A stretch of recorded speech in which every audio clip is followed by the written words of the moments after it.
Hello and welcome to Better Under Pressure.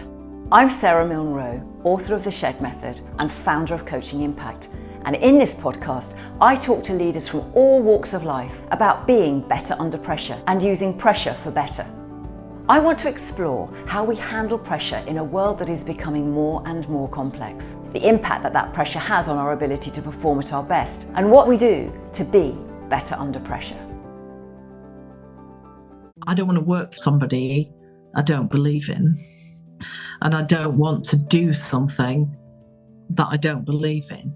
We run small shops now, and I care about how that shop looks as much as I cared about big multi-million pound education systems. But I also witness people who work in our team now who care about it, and they care about it as much as I care about it.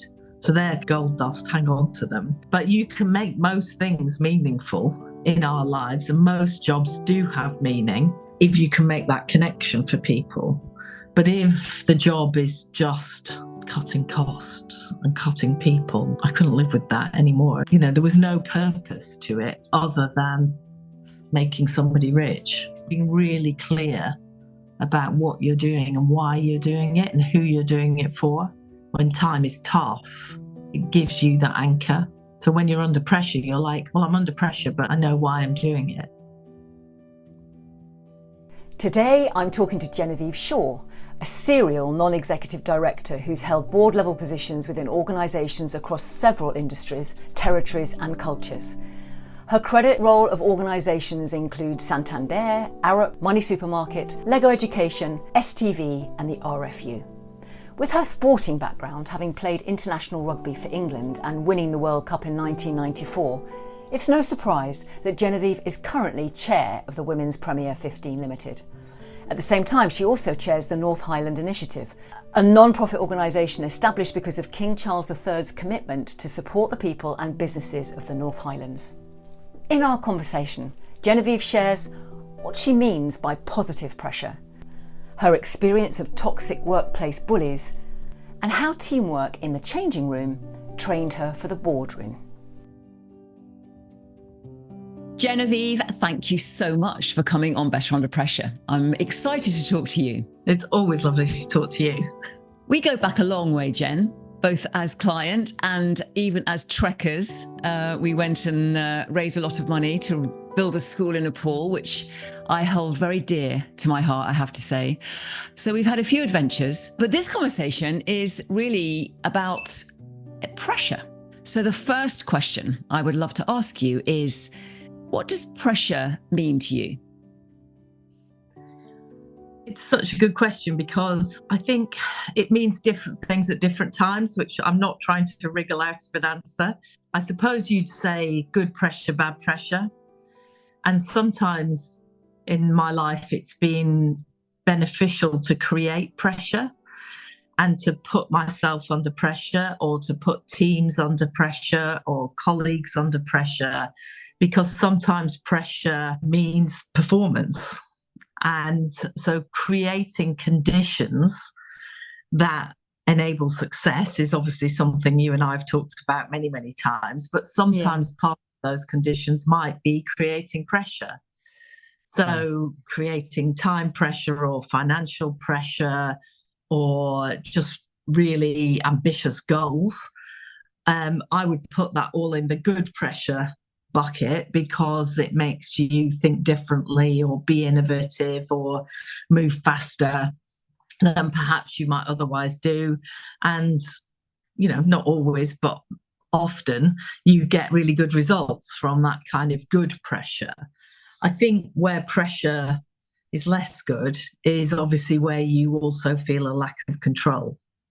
At least for me, that's where I start to feel pressure that I don't have some kind of say in becomes, you know, difficult for me to deal with. So obviously I don't mean world events. I'm not trying to control world events, but, you know, if you feel that you're not aligned with the goals, so you've got a set of goals or you and your team have got a set of goals, but perhaps another team or your boss or the board or whatever it might be doesn't buy into those goals and has its own agenda that you then have to switch to because that's life, that pressure can feel, less good, I think.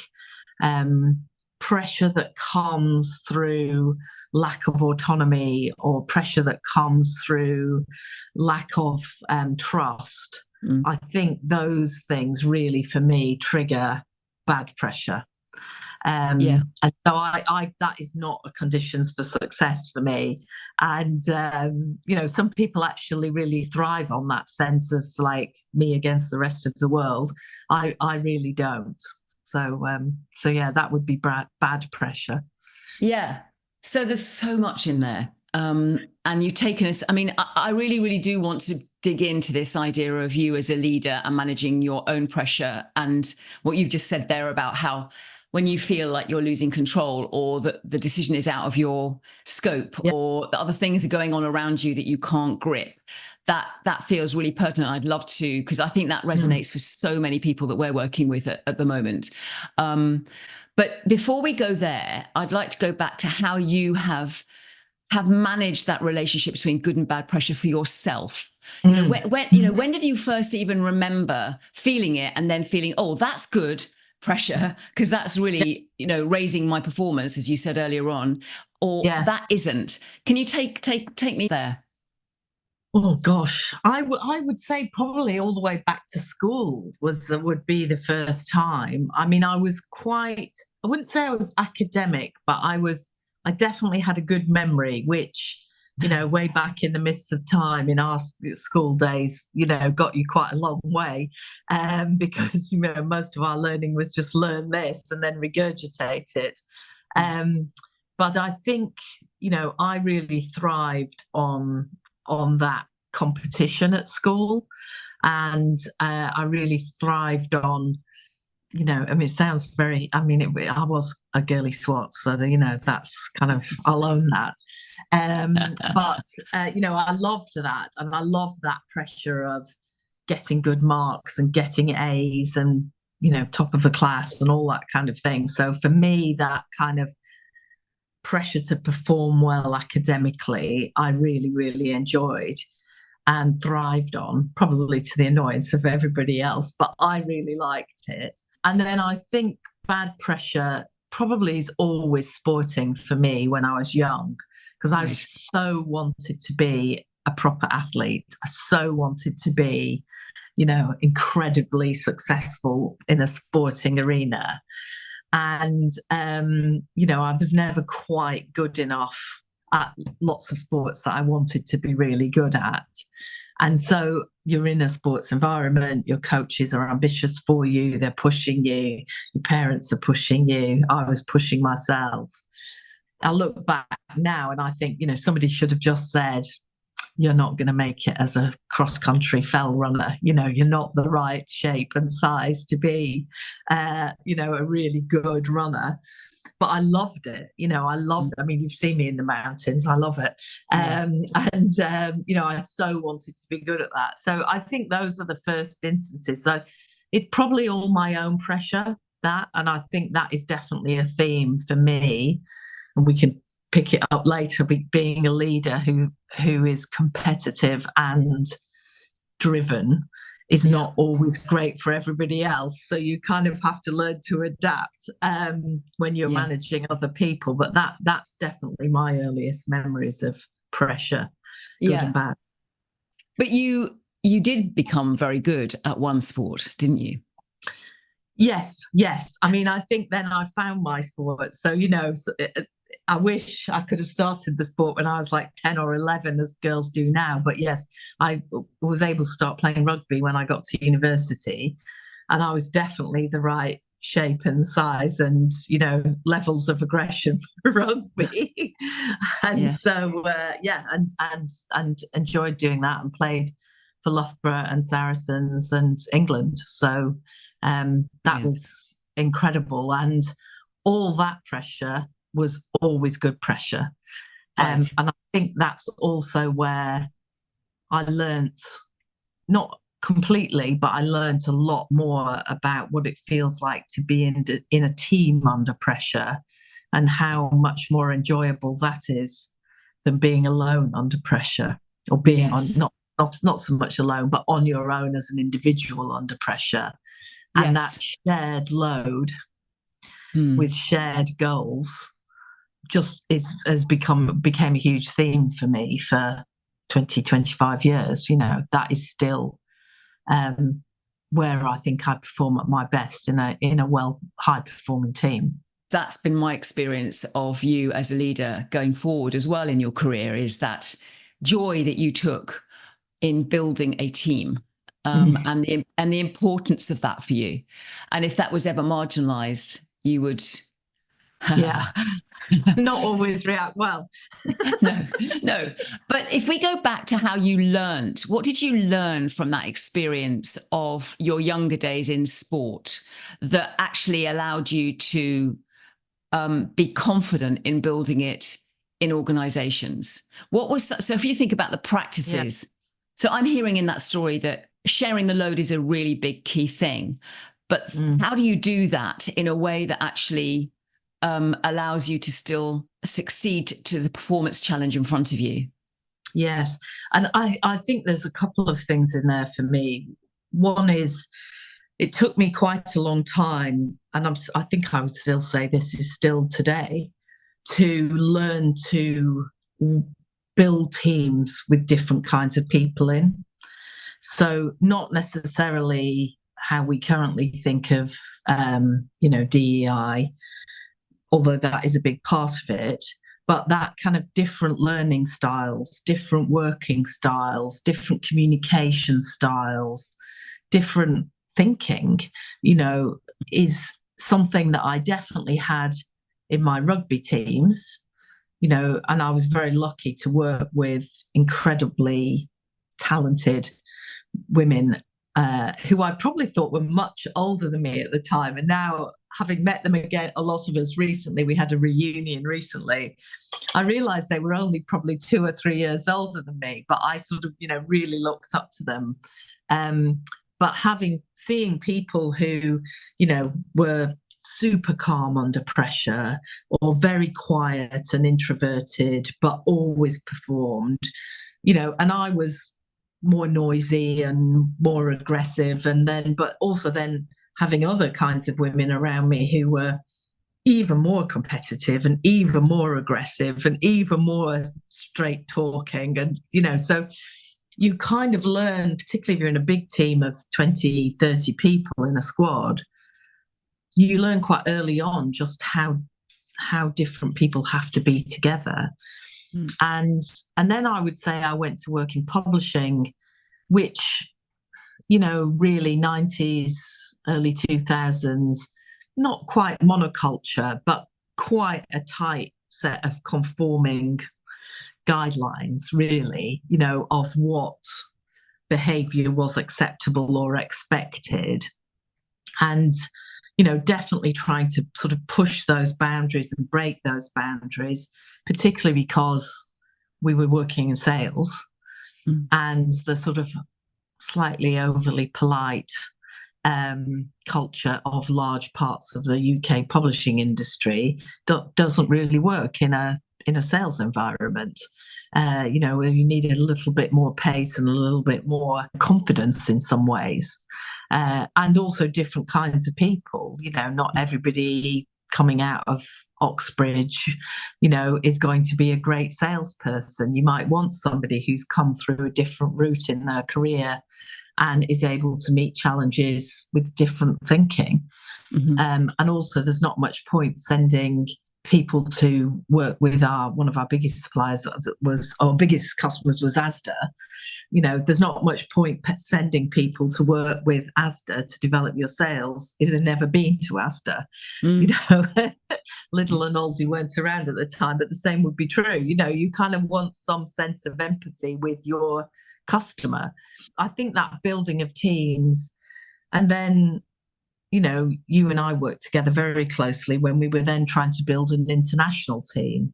So working across every continent, Yeah. And trying to recruit people and then get them to work coherently together, with completely different backgrounds and completely different markets and completely different experiences, I would say was probably extremely high pressure part of my career, but also that was a real gift. That was really, really enjoyable.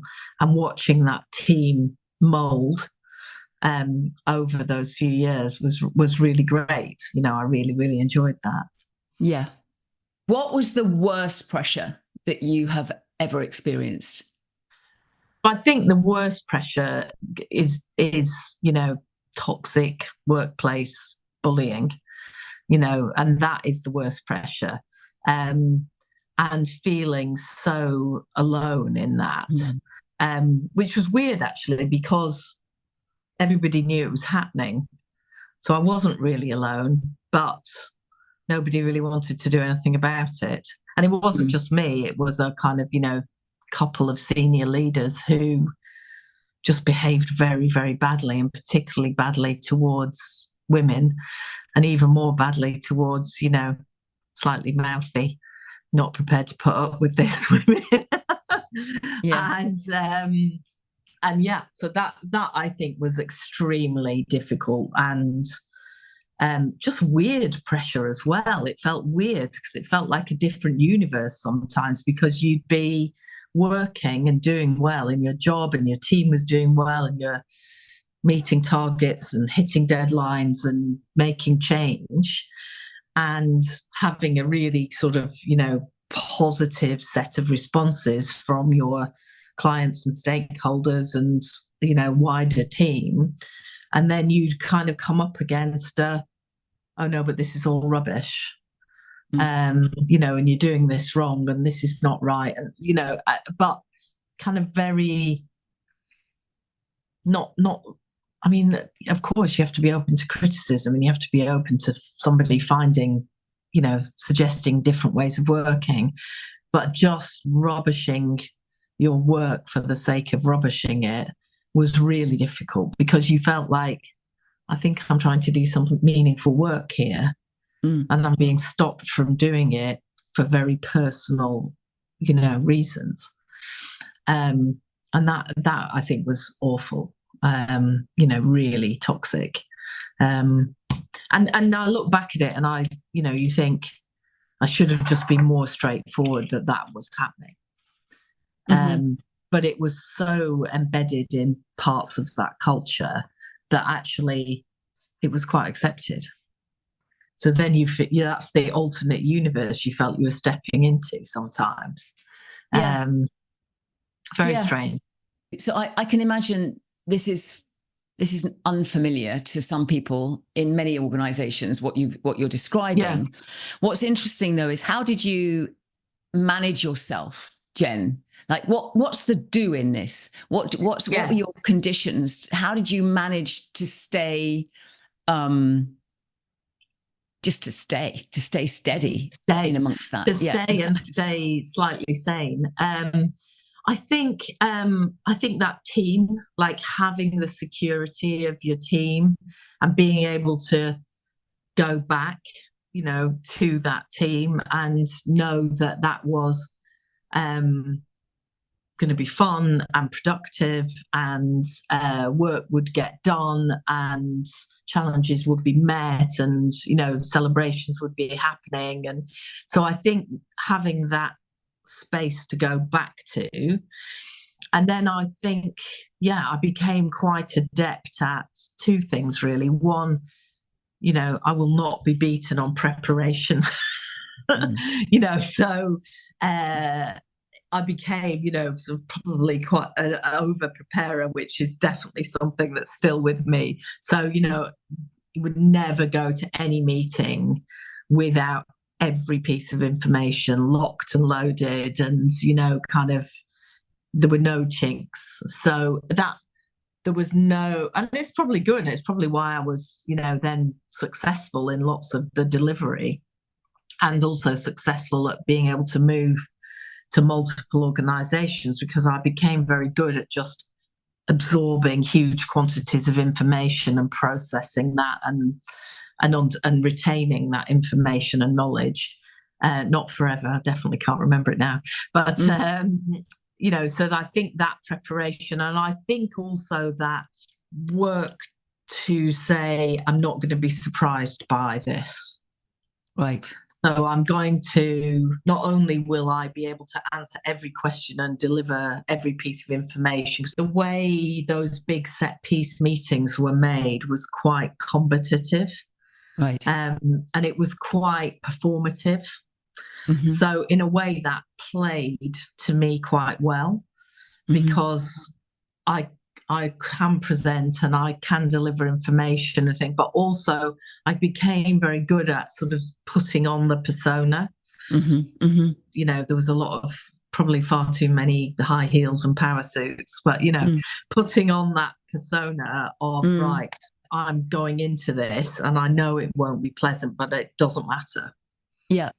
It is interesting that, though, I think just on that one thing around what the putting on the persona. I've talked about this before, but I do think this whole idea of what you put on, the clothes that you wear, the things that you do. I can remember somebody doing a dissertation for their final year when they were coming to watch me teach. They worked with me for a couple of terms. And in her dissertation, she mentioned that she'd noticed that I put on red lipstick before a specifically bad class. Yeah. And I hadn't even realised the power of that for me, but there was some sort of ritual for me around being ready. Yes. And, if you think about sport, and if you think about theatre, and you think about other performing rituals, that whole idea of the costume is part of the preparation, right? It's part of it's the ritual of performance. I think that's right. And I think lots of women particularly get very caught up in that because, of course, we have to be 20 different things in any one day. But there's also this kind of, I need to be myself and I need to be authentic. And, that's great. And, my authentic self has got a pair of wellies on and a pair of shorts and is digging mud out of the garden.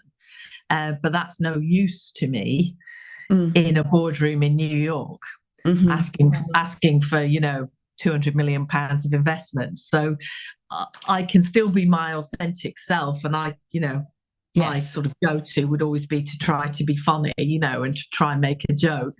But actually, no, I'm going to have to show up believable in a different kind of presentation of myself. It's still me.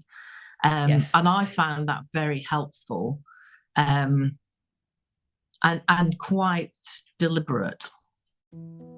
I think Genevieve is touching on a few things that are worth highlighting here as ways of showing up as best we can in similar high-stake moments. Firstly, what we say to ourselves.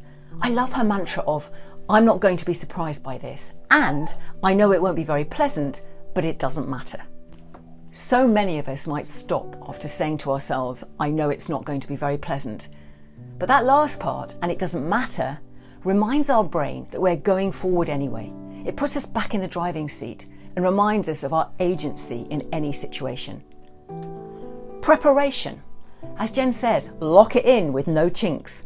This point's been highlighted in many conversations on this podcast as a vital part of managing pressure. But the diaries I often see are so jammed with back-to-back meetings that protecting the space and time to honour preparation can become an added pressure in itself. Too often we are across so many things that our ability to genuinely perform at our best when it matters most gets compromised. We all need moments in our week when we feel proud of how we've shown up. And yet too often we allow ourselves to be bossed by external factors and fail to create the conditions in our week to give us the space to fully prepare and show up as our best self. What's coming up for you in the next couple of weeks where you need to be on top form? Name it. Go on, say it out loud. Now, have you protected the space for focused preparation that this deserves?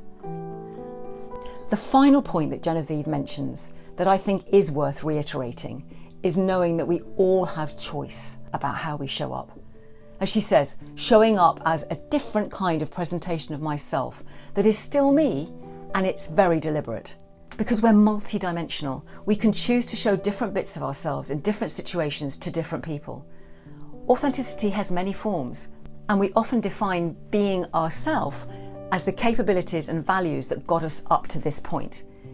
It's well worth it, and actually sometimes fun, I think, to experiment with who we think we are. As Genevieve says, some bits of ourselves that are useful in other parts of our lives may not be useful in this one. It's our choice.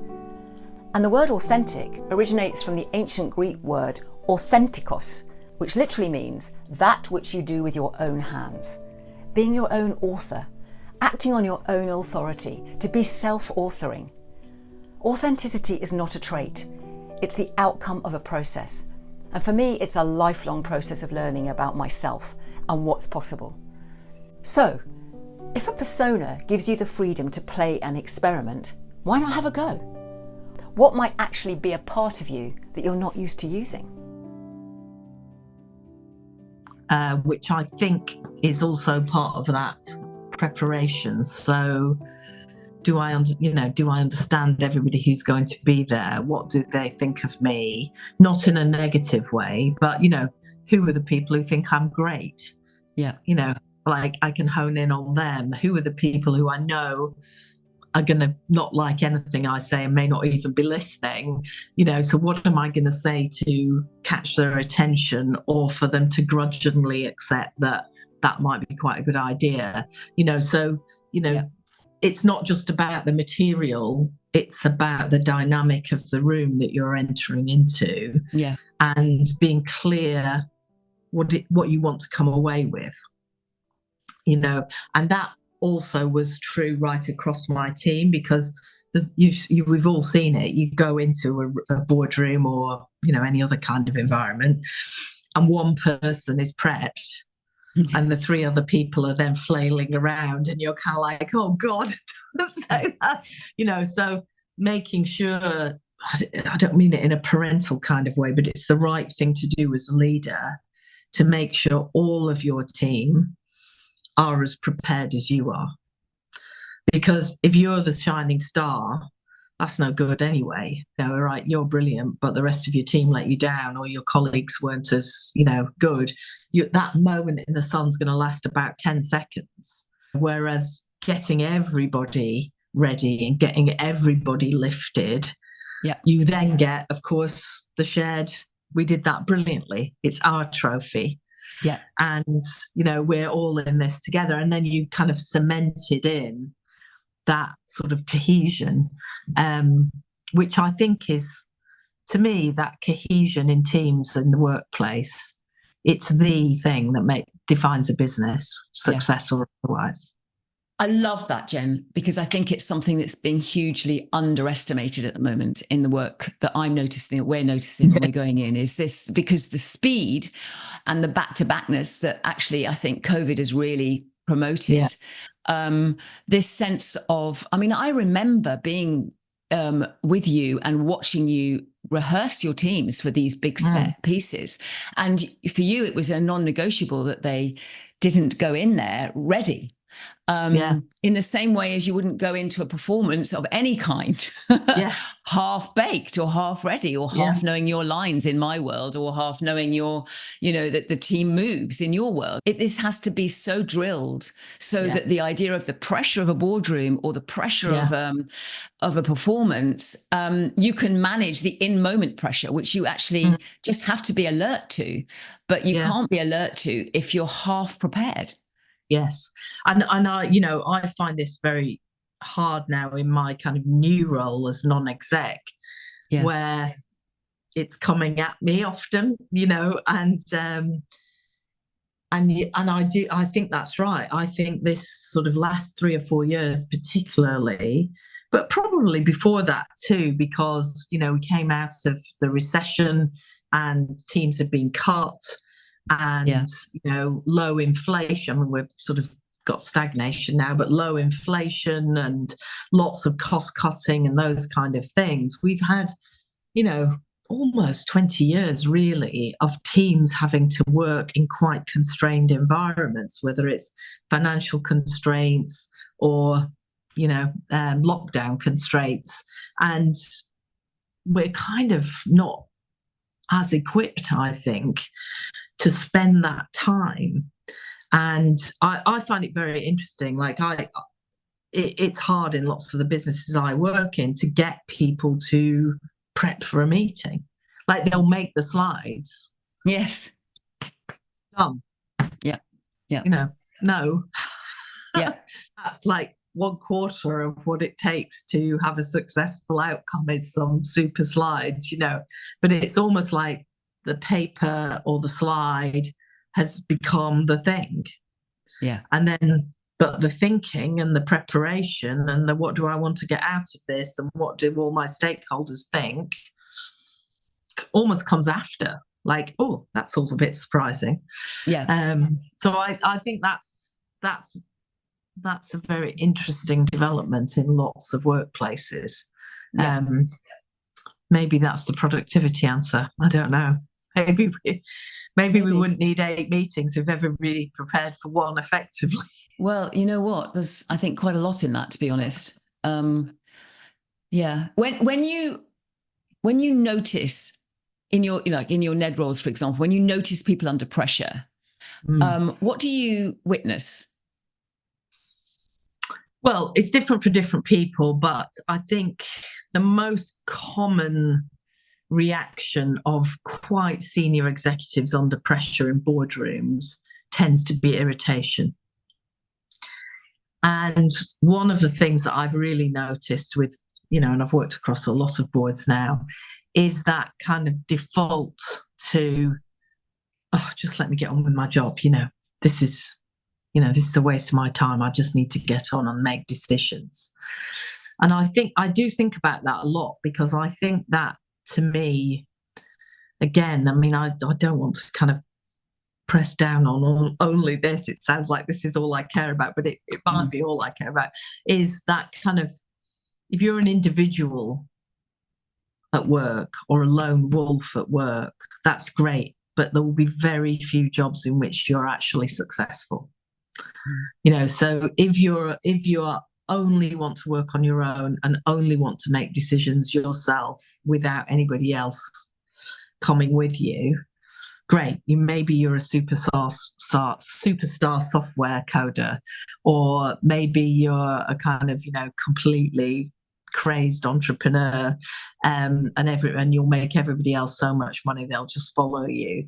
But it's rare. And yet I see that a lot. People just, and again, it might be this piece. I just want to make the decision. I just want to make the decision. I want to get in. I want to get out. I want to make the decision. And I'm irritated if I'm not allowed to just operate in the way I choose to. Mm-hmm. And I think that's so interesting, because who gets to do that? We've all got families and friends. It's quite rare that you would do that in your own family or do that in your own friendship group. Like, oh yeah, sure, we're all going to do just what you say, but people come to work and they show up like that. Yes. Expecting to be allowed to, and the more senior they get, the worse it gets. Because it's almost like, through seniority, I've proved that I know what I'm doing, and therefore everybody should just trust me to get on with it. And I was having this conversation the other day, and I said to this quite senior executive, I said, it's not about questioning your decision. It's about, is the idea you've brought, could it be adapted or evolved? And do any of the other people sitting in this room have any value or experiences to bring to it, that if you opened yourself up to listening, you might think, oh, that's not a bad idea. And if there's only one thing in a 2-hour meeting or a 3-hour meeting, that's great. But, you've got to kind of open yourself up to that experience. Mm-hmm. And I speak to people about boards like this all the time. People think boards are there for governance.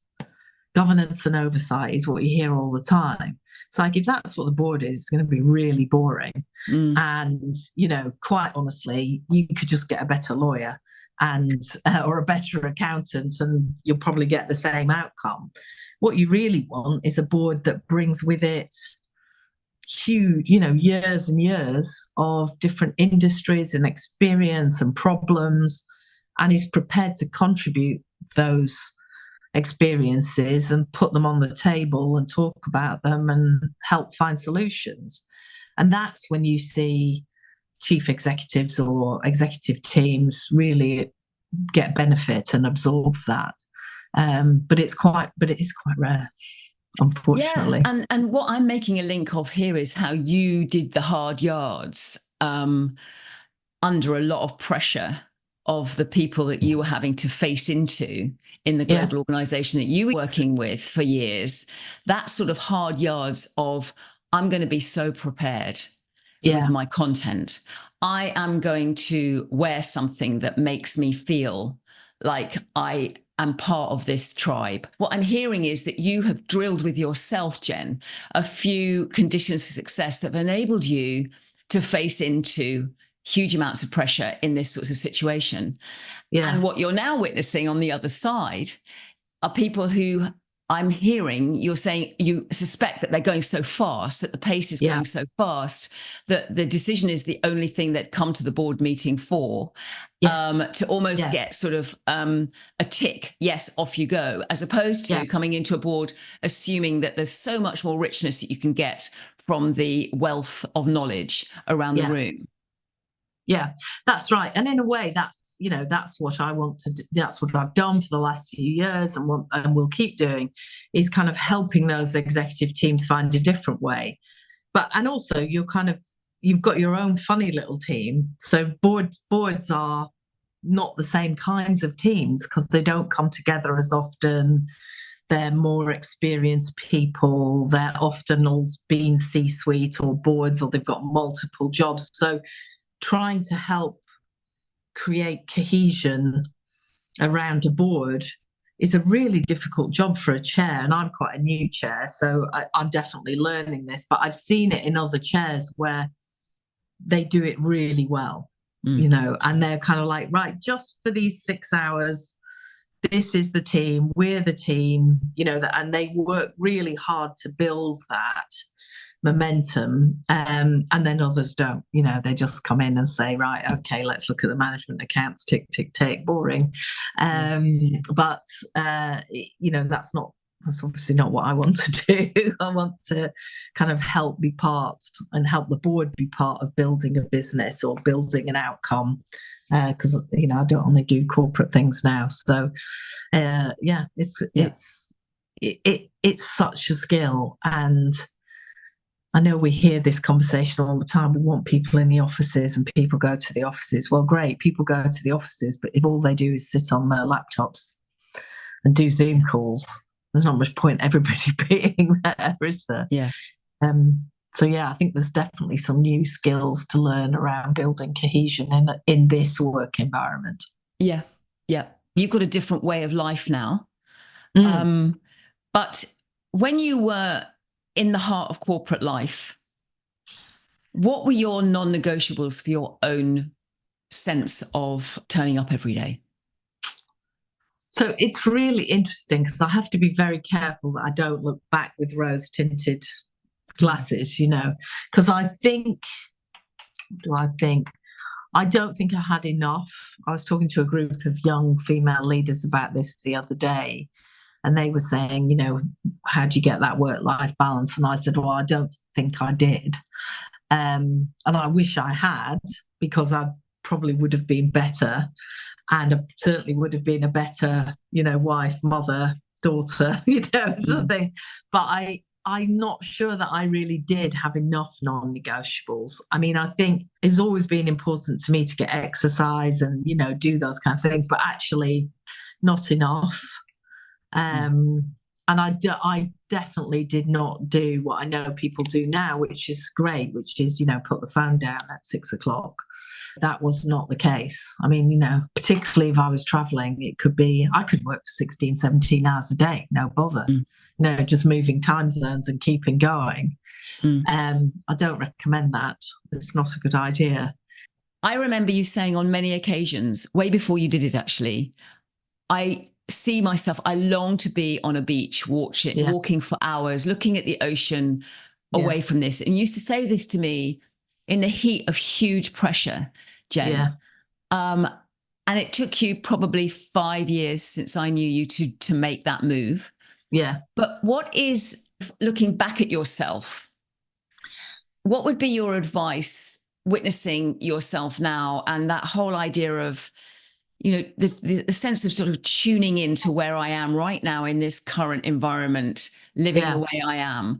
You know, when you're thinking about pressure, when we're working with leaders and teams, there's this whole individual sense of yourself and its evolution in that pressure.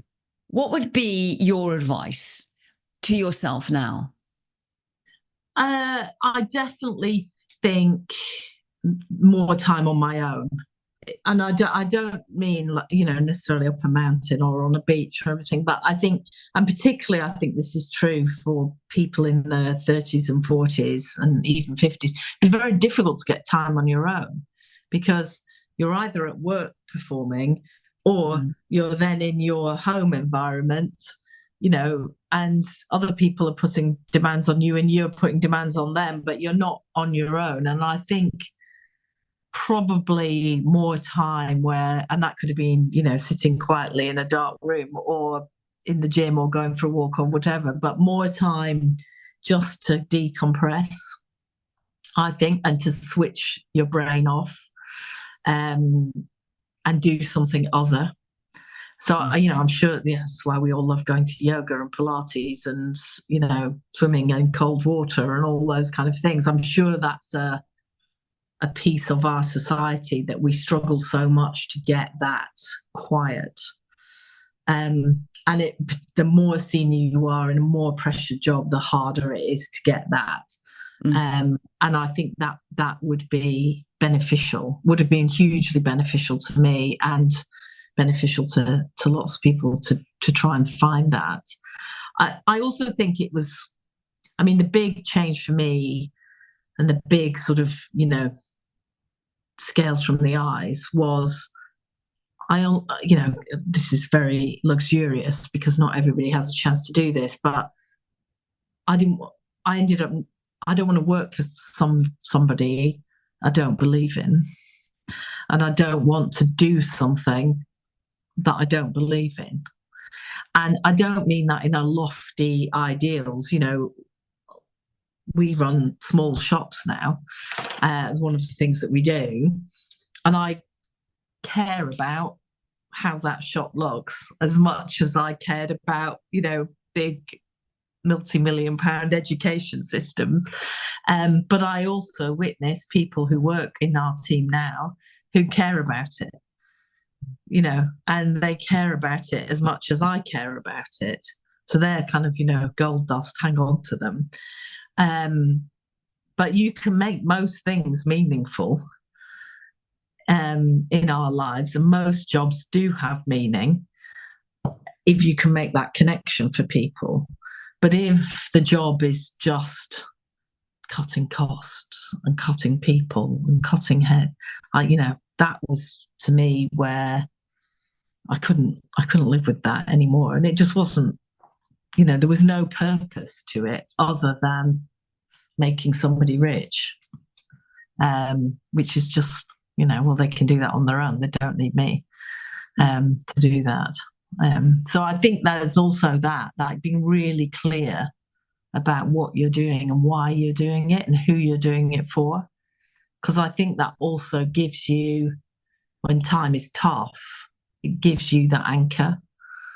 So when you're under pressure, you're like, well, I'm under pressure, but it's in the service of, I know why I'm doing it. You know, back to sporting analogies, you know, why do people put their bodies through incredible pressure? Because they want to win the gold medal.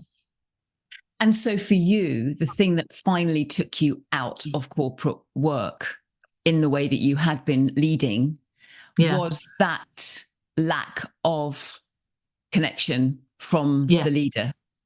Yeah. I mean, it's really simple, really. We just weren't going in the same direction. And I think that's really sad. It's really sad, because in multi-billion corporations there should be always something. If you can't make a connection across an $11 billion company, then what is the company for? The big theme I'm getting from this, Jen, is the importance of the team in order to deal with pressure. Is if you're in it together, if you've got that sense of, we've got each other's backs, we know where we're going, we're gonna do this, then that's what's fired you, I think. Yeah. All the way through your life. No, definitely. And, even today, that's kind of, the happy moments of work are always when you're like, the team comes together and the team pulls together and you do something meaningful or difficult, but these don't have to be big things. It could be, a particularly difficult supplier, or, I've got a new product range in my food shop and it's selling really well and we're all delighted because we all chose it together. And, it's not about, of course, it's great to do big, meaningful, world-changing things. Of course, wonderful. But it can be small victories every day. Yeah. And it's also just that whole bring everybody with you. And I definitely wasn't, this is learned, I've learned this. It's not something, I don't believe in the myth of the natural leader. Everybody can do this. It's just, I think the word you and I talked about a lot, because I was talking last week about the 2 E's and the 2 C's, but that kind of E of empathy, it's so important. It's like, well, why is everybody else here? What bits of this is making everybody else want to turn up? And how do you engage people with that and amplify that? And, how do you find everybody's particular skill or the piece they really want to work on? And they might have to do some other things too, but how do you help people really get the best out of themselves because they're engaged in what they're doing? And that takes work to know people. It does. And also this links to something you said earlier on in this conversation around sometimes as a leader, you need to up the pressure. So you can be empathetic, but also you can be aware that person needs a little bit more of this in order to evolve even more. Yes. And it's, it could be anything, couldn't it? Like, oh, I really hate presenting. Great. Guess what? You're presenting, but I'm going to help you be a really good presenter.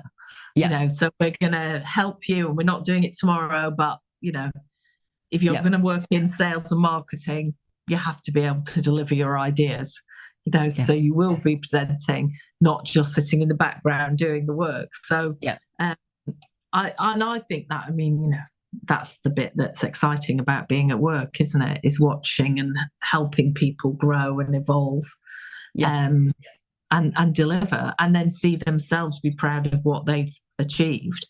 That's kind of, if you can get paid for doing that, that's great. So good. A lot of this conversation has been about the energy Genevieve has drawn on from being part of a team over her career, particularly when times were tough. As she talks, I'm reminded of the concept of Ubuntu.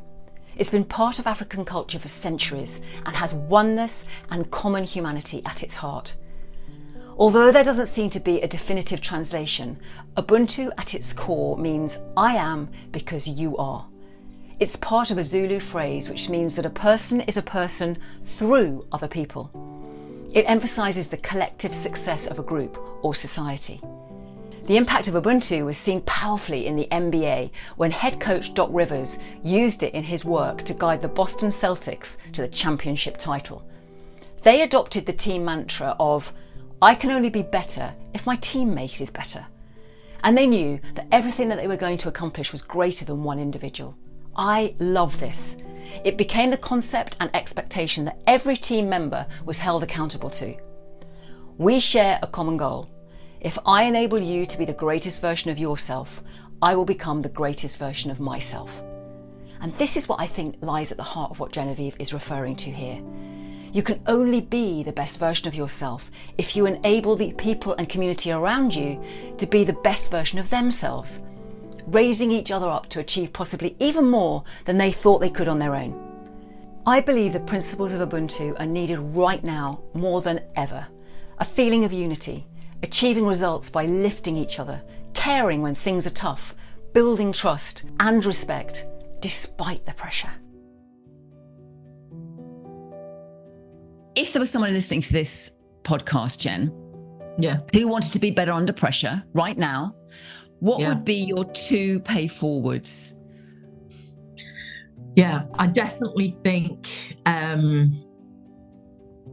my other E, which is the energy, E, which is the choose your mood. I do think that is really important, like the choose how you show up. And so if you're under pressure, you can deal with that, I think, a long way by just choosing to accept it. Yeah. And choosing to say, this will not faze me. I mean, it's a bit like, what's the meditation walking, where you have a chant and you say it to yourself over and over again. And hopefully by the time you've done 20 minutes walking, you are it. But that kind of like, I will be cheerful. I mean, I used to, go into those meetings thinking, I literally will make everybody in this room love me by the end of it. So I'm going to be energetic and engaging and I'll know my stuff, but I'm also going to be charming. And that is definitely not always my persona. But, you can choose that. Yeah. And you can choose it relatively quickly. It doesn't need to be a long process. It can be on the way to the room that you are channeling that. Yes, exactly. Yeah. Shoulders back, sort of. And also that I find it so interesting how disarming it is. I mean, you go into a difficult meeting or a negotiation and how disarmed people are by the walk around the room, shake everybody's hand, say hello. Yeah. Even if you're going into a meeting where it's going to be a big fight and it's draft 27 of the shareholders agreement that everybody hates, and everybody's sick of the sight of the lawyers or whatever it is, just bring that energy, I think, is really important. And I think the other one which you gave me, and I carried that card around with me for ages, and it was just a card that said be curious. And that kind of, I used to put it in front of me in meetings because, asking questions and listening is not always everybody's top skill, is it? Because of the pace and the time and the, PowerPoint that we all have to endure. You don't often get that moment. But I think that curiosity is still absolutely gold dust. If you can be the person who is prepared to ask open questions, you're going to bring so much to the room that other people can't do. And that's going to be a really important skill. I think I gave you some homework once, Jen. This was years ago. And I said, you've got to spend 2 days and the only thing you can do is ask a question in those 2 days. I think I can remember your face when we had that discussion. Yeah. But it's quite interesting, though, saying, right, I'm going to spend this whole day just asking questions. Yeah. Yeah. And you know what, as people transition from executive jobs, and people all the time say, I want to be a non-executive. I want to be on a board, or I want to be or I want to work in private equity or whatever thing. And the question I ask them is, are you good at asking questions? Yeah. Because, the best boards are the ones that ask questions. Yeah. And not in the snarky, have you thought about kind of way, but the genuine, I really understand I've really listened to what you're trying to say to me. And I really want to understand, I don't know, the customer segment that you mentioned. Yeah. How did you get to that? What was that data from? And, whatever it is. And just kind of probing questions. And sometimes the more gentle the question, the more effective. Yeah. Yes. Yeah, and I've really enjoyed learning that skill. Yeah. So yeah. Good. Brilliant. Thank you so much, Jen. No, it's been an absolute delight. Yes. Thank you so much for listening to this episode of Better Under Pressure with me, Sara Milne Rowe. If you enjoyed it, please do subscribe and let us know what you found useful or what you'd like to know more about. And don't forget, if you'd like to sign up for our fortnightly Pressure Points newsletter, where I summarise key points from each conversation, you can find a link at saramilnerowe.com. If you're interested in any of the practices mentioned, check out my book, The Shed Method. Alternatively, you can find us at Coaching Impact or me on LinkedIn and Instagram. Better Under Pressure was produced by the fab team at Smart Cookie Media. Thanks so much for listening, and until next time, goodbye.